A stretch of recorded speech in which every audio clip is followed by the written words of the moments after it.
BC ముఖ్యమంత్రి అని ఆఖరి ప్రతిపక్ష నాయకుడు కూడా చేయలేక దయచేసి కాదు పదవి తెచ్చుకుంటే మేము కూడా సంతోషపడతాం. అందరం కూడా శాసనసభ పక్ష నాయకుడు బీజేపీది ఒక బలైన వర్గాలకు ఇచ్చేదని మీ పార్టీ ప్రధానమంత్రి బీజేపీ అంటాడు, అట్లా అంటాడు. తప్పకుండా we are happy.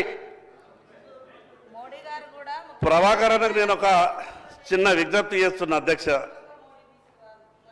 Bharatiya Janata party ఎంత గొప్పగా ఆలోచిస్తుంది అనంటే ఈ దేశంలో ఏ రాజకీయ పార్టీ అన్నా మామూలు వ్యక్తులకు ముఖ్యమంత్రులుగా ప్రధానమంత్రులుగా అవకాశం ఇచ్చినటువంటి దాఖలాలు లేవు.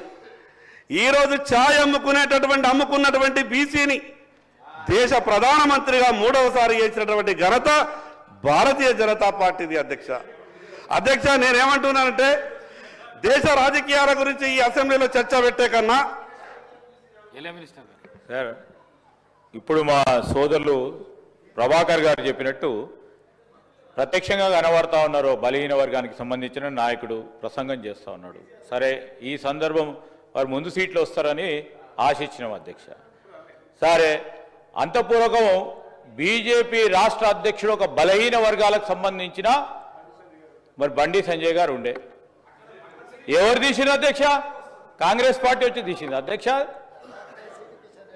ఈరోజు బలహీన వర్గాలకు సంబంధించిన కేంద్ర మంత్రిగా ఉండే బండారు దత్తాత్రేయ గారు ఏమైంది అధ్యక్ష? ప్రస్తావన చేస్తా ఉన్న సందర్భంలో ఈరోజు కూడా కాంగ్రెస్ పార్టీ బలహీన వర్గాలకు సంబంధించి ఈరోజు అన్ని వర్గాలకు సంబంధించి న్యాయం చేయాలనే ఒక కాంక్షతో మా రాహుల్ గాంధీ గారు ఇచ్చిన ఆలోచనతో ఒక అడుగుకు ముందుకేస్తే దాన్ని ఎట్లా అడ్డుకోవాలని చేసే ప్రయత్నంలో ముందుకు సాగకుండా మంచి సలహా సూచనలు ఇచ్చి దాని ఆచరణలు పెట్టాలని ప్రయత్నం చేస్తా ఉన్న మా పొన్నం ప్రభాకర్ గారిని, మరి వారు కూడా బలహీన వర్గాలకు సంబంధించిన నాయకుడే, వారేసే అడుగుల్లోనే మా అడ్డం వేస్తా అంటే ఎట్లా అధ్యక్ష? దయచేసి మా సోదరులను కోరుతాను, ఆదిలాబాద్కు సంబంధించిన శాసనసభ్యులని చాలా బాగా మాట్లాడతారు అధ్యక్ష శాసనసభలో. మరి వారు ఇంకా ఎదగాలని ఆలోచన చేస్తాం. మేము ఒక బలహీన వర్గాల నాయకుడిగా ఇంకా ఎదగాలి, ఇంకా ముందుకు నడవాలి, ముందు మంచి ఆలోచనలు చేయాలి. ఆలోచన ప్రక్రియ మా అందరికి కూడా చెప్తారని మేము ఆశిస్తా ఉన్నాం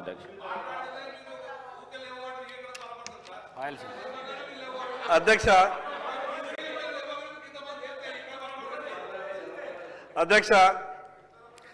నేను మొదటిసారిగా ఎన్నికైనటువంటి శాసనసభ్యుని. దయచేసి నేనేమైనా తప్పులు మాట్లాడితే దాన్ని సవరించండి. మీ ద్వారా ప్రభుత్వానికి ఒక విషయం చెప్పదలుచుకున్నాం.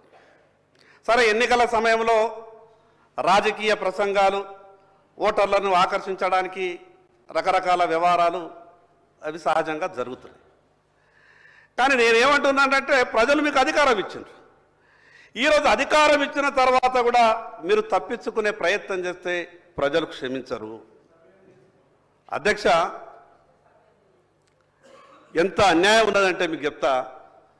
2014 కన్నా ముందు మేము అనుకుంటుంటే ఈ సమైక్య ఆంధ్రప్రదేశ్లో బీసీలకు అన్యాయం జరుగుతున్నది, మన రాష్ట్రం మనకొస్తే అన్ని రకాలుగా న్యాయం జరుగుతుందని బాగా ఆశపడ్డాం అధ్యక్ష. ఆశపడడమే కాదు అధ్యక్ష, తెలంగాణ ఉద్యమంలో ముందు వరుసలో ఉండి పోరాటం చేసింది బీసీ బిడ్డల అధ్యక్ష.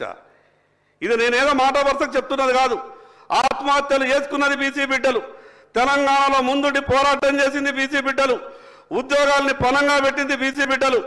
కానీ తెలంగాణ రాష్ట్రం వచ్చిన తర్వాత 2014లో ఇక అనుకున్నాం మా దశ తిరిగింది, మాకంతా కూడా బాగా జరుగుతాయని అనుకున్నాం.